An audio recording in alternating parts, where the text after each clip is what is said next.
there's evidence that what was in the most recent jab is assistive to being controlled then by the outward technology, 5G and otherwise. But that's Absolutely. been, I mean, I've seen that kind of technology. I'm 60 and I've seen it all my life. So that's not even new. Mhm. So that's interesting because it's basically a continuum of that too, you Mhm. know. So how is that then different than, and I know this to be true for a fact, it's going to sound kind of woo-woo and out there, but consciousness transfer is something that they do that has been done many, many times. It's Yeah, nothing new. So yeah, explain that. What is that? yeah. I guess this comes naturally from the possession thing too. Yeah. So that's a nice flow.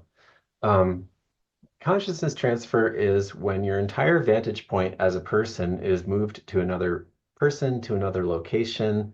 It can be into a machine, it can be into a clone body. For me, it was very typically into one of my clones. It can even be done into another independent person, which is, of course, a hugely invasive experience for the person and for you. Um, so yeah, it's kind of what the technocrats talk about, or it has similarities where it's like, oh, we're going to upload our consciousness to the cloud and then we'll download it into a cyborg body. It's like that's already literally been happening, as you say, Yeah. for at least, the last 50 or 100 years. Um, in my case, most typically I'd be transferred to a clone body and I would be tortured or I'd have to torture others in the clone body for the sole purpose of making me more fragmented when I came back to my original body. So that's one of the more simple examples that it was basically part of my training. And depending on how much energy they want to invest, some of these technologies put you in the other body only for 15 or 20 minutes, like they wear off pretty fast, and then you're right back in your original body. Others will leave you out for hours or even days, or it can be done permanently, which was basically the case with the person from Montauk. His name was Max coming into this body. That was a permanent consciousness transfer. Like Max is never going back to his original body. Like he's here to stay. He's part of the Elandra system now. So it can be permanent as well. Um, and again, there's also an organic version of all of this stuff, which spiritual people usually call walk-ins. When there's a Mhm. conscious agreement between spirits, that a new soul will come into the body. Sometimes they occupy the body together. Sometimes the original soul leaves. That's just a universal natural thing, which anybody can go through. And a lot of, higher vibrational people will be very familiar with this experience. Um, but yeah, but the non-organic manipulated version usually relies on this Orion technology to move people around. Okay. So now you've mentioned that you were cloned. So let's go into that. That's something, there's a lot of public figures out there walking around who are actually clones of the originals. People Yeah, wouldn't necessarily perceive that, but explain that whole thing. What are clones for people that don't know, and how does this all work? yeah. Clones are replicas of your body without your soul in them. So they are sometimes some versions have to grow up like a normal human, and other versions basically have a very accelerated growth process. So they can make a human body exactly your age and appearance, in a matter of hours. And again, there's a wide variety of cloning. Human parties are using forms of cloning technology dating from a lot of different time periods, reverse engineered from different alien species. It's something that basically every advanced race has figured out how to do at some point. And we have versions of it on Earth from all over the galaxy, from all different time periods. So the technological specifics will vary quite widely. Um, but it's in terms of what affects us most on a daily basis, we're at the point where cloning is so cheap and so accessible to the US military and other parties, to the CIA, to the entertainment industry moguls. It's at the point where the technology is so accessible that basically anybody of any social prestige will be cloned. Like it's basically guaranteed at this point. Because it takes them so little effort, so little money to make the clones. Um, And they're why would people want to be cloned? At this echelon, why would people have clones of themselves? um, many, many, many reasons. As we said at the beginning, programming is a very faulty process because people are always coming back to themselves, back to their source consciousness, back to God, goddess, universe, back to real life. They're always coming back to their senses. So programming always fails universally. I mean, just all the time. So people who have been through programming are waking up even spontaneously without any outside help, just waking up from inside, just as a natural process. So programming is always backfiring, and people who are programmed are always malfunctioning in various ways. So it's a very convenient way to replace people. It's like, oh, like, Lady Gaga has to play a show, but she's malfunctioning and she's like, you know, she's regressing and having some sort of healing experience. We better shut that down and we're going to have a clone play the show for her, just to give a very pedestrian example of an artist, with lots of clones. Um, yeah, so and everything they're almost like understudies for actors, like Yeah. like the clones have their own consciousness, and sometimes they're piloted by a person who's conscious of what they're doing. They're piloted by someone with training, basically acting training or clone body training, and so someone else will be moved into the clone body to control it. Like when you're watching a fake Lady Gaga at a concert, like there's an actor inside that body who's been training for decades to be in that role. Um, so, to be the understudy. Yeah. So Okay. yeah, so this whole system allows for people to be replaced very quickly, Yeah. with very short notice. Yeah. Yeah. And to my knowledge, this occurs also, this replacement, when certain key figures die, but the Hmm. cult is not ready to let what they represent or their program die. Yeah. So, and then I don't know if you've noticed this, but everyone who's of any importance seems to always die in December, Mm. regardless of when they actually died. They're always announced, like recently Carter, right? Oh, Um, so I think that's interesting. And so that makes a lot of sense. It's part of the control structure. And so let's say in your example, so the original Lady Gaga, her personality programmed, satanically programmed person, her clones wouldn't necessarily, so it's not like her consciousness is in the clones. There's a similar consciousness inhabiting those clone bodies. Okay. yeah.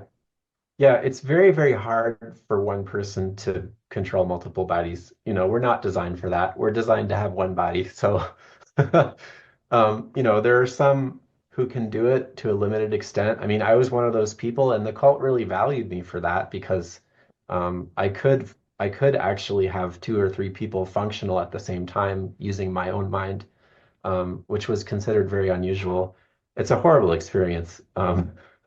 But yeah, but generally speaking, it's not the actual person's consciousness or soul in the clone. Yeah, it's someone else using the body. Mhm. So, what happens I mean, since this has been your experience too, have you met other clones of yourself, like actually face to face? I have, not as a free person to my knowledge. Maybe it's happened, but when I was still in the cult, it was a frequent experience. Yeah. I mean, I've seen entire rooms that are just me.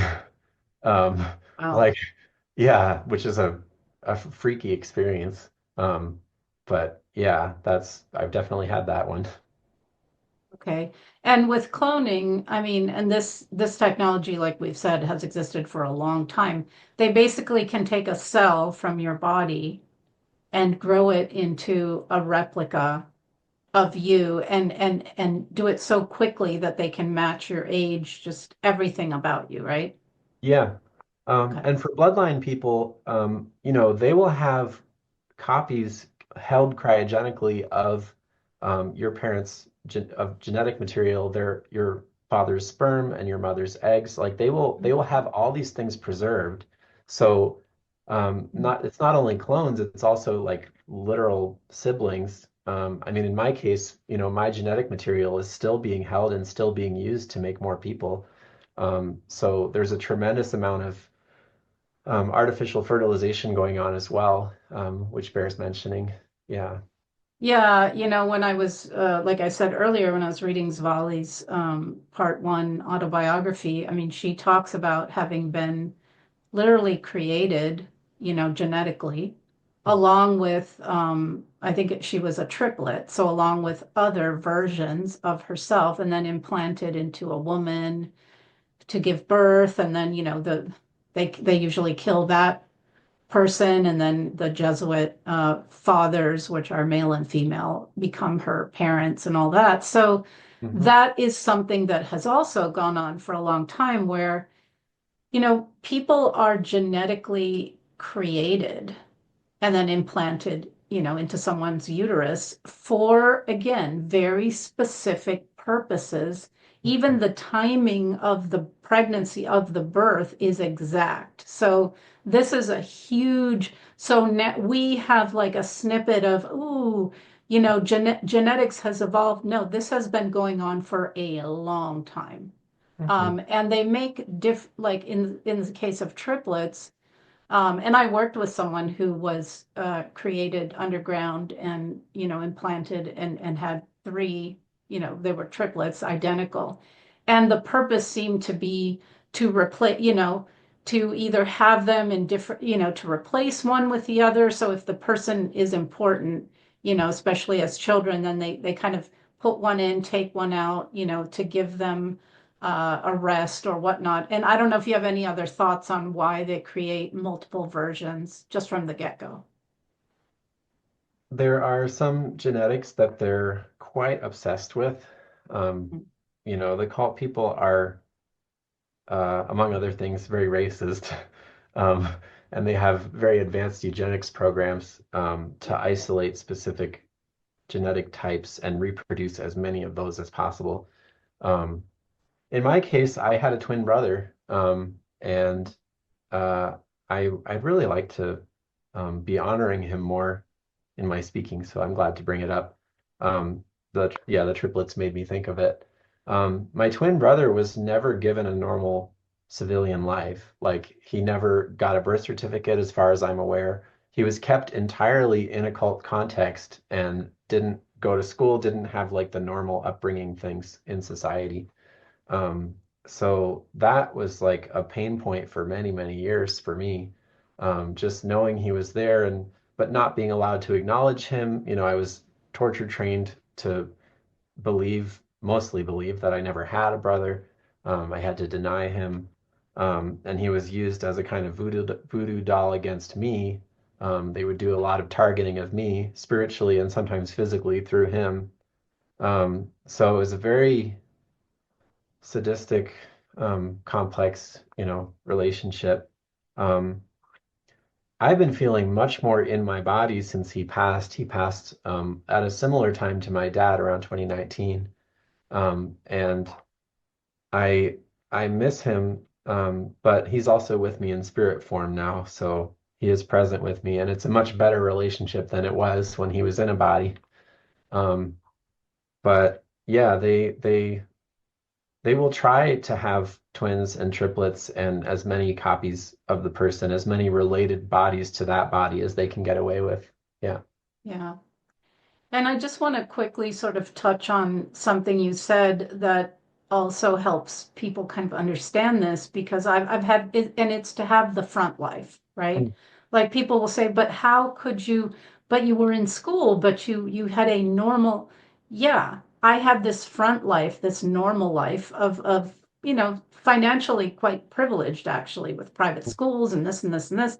And Mhm. it, but then there's the other life and they with the mind control it gets split so I mean to me I never fully was. I was always aware even in my front life like that it wasn't, you know I didn't really interact with other kids. I was very withdrawn, but this is how it works. So it appears to be one kind of life, but there's always a secret other life going on in the background. And so when you mentioned that about your twin, and yes, a lot of kids are raised their whole lives brutalized and never even see the surface of the earth.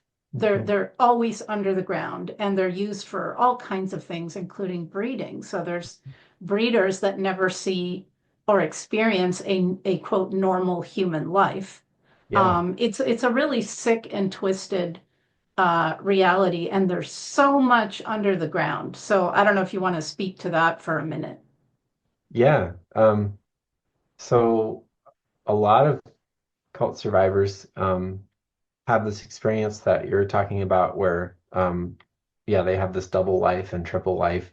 I mean, I'm amazed that I was even able to develop somewhat normally considering how Yeah. little sleep I got when I was Yeah. growing up. Because I mean, I would literally have a full school day, and then I'd be like underground or in a torture facility for like another full day, and like sleep for maybe 3 hours, and then back to school. Like, it's very physically intense.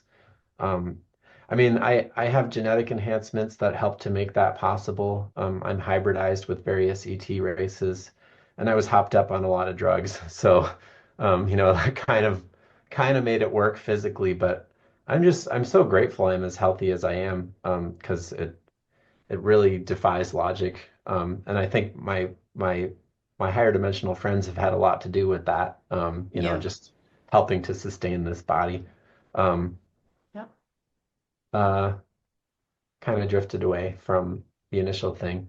Um, No, it's okay. That makes a lot of sense to me too. I don't honestly know how I did it either, but later, once I was out, I had really hard time at night.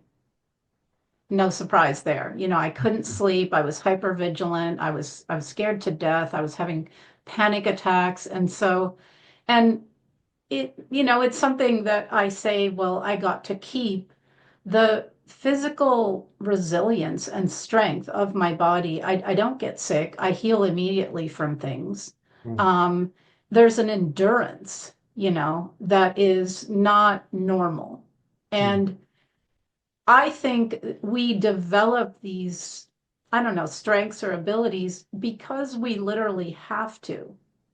So it's either do it or die, right? mm, So if pushed and if it doesn't kill you, you can really develop what might look like superhuman abilities. definitely. Um, I wanted to briefly mention about the underground thing. There are a Yeah. few Oh, sites, that's right. Yeah. yeah, there are a few sites that I've identified, where some of my siblings and some of my children were taken. And I've been thinking about this lately. I've been really hoping to find some of my children, hoping they can find some of my interviews.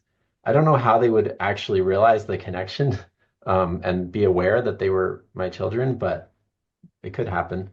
Um, but in terms of underground places, there are really, really massive underground facilities where, yes, people spend their whole lives, that go thousands of feet, miles down into the earth.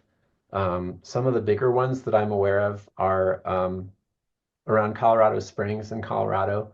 There's a gigantic Air Force base, and there are underground facilities where they keep clones and all sorts of other things, extending for, hundreds of miles into the next states, like, into Utah and, all around that area, the Four Corners area, New Mexico. So I'm aware that a lot of my clones physically were held there underground. Um, a lot of my children were taken to Cheyenne Mountain, another big military facility, in the West and, Wyoming, I think. Not remembering, but they were taken there, and there's another huge underground facility there. I mean, there are entire cities underground. Like, that's not even an exaggeration. Sometimes you have hundreds of thousands or millions of people down there. So there's an entire functional society underground where a lot of these things are happening. Yeah. Yeah, and as horrific and terrifying as our lives were, that's worse. You know, Yeah, I think so. I think about the people that, that's been their entire life. It's really, yeah, it's painful just to even hold that in my consciousness. Mhm. Generally speaking, reality is not as tiny and limited as they've taught us here Mhm. on Earth at this time.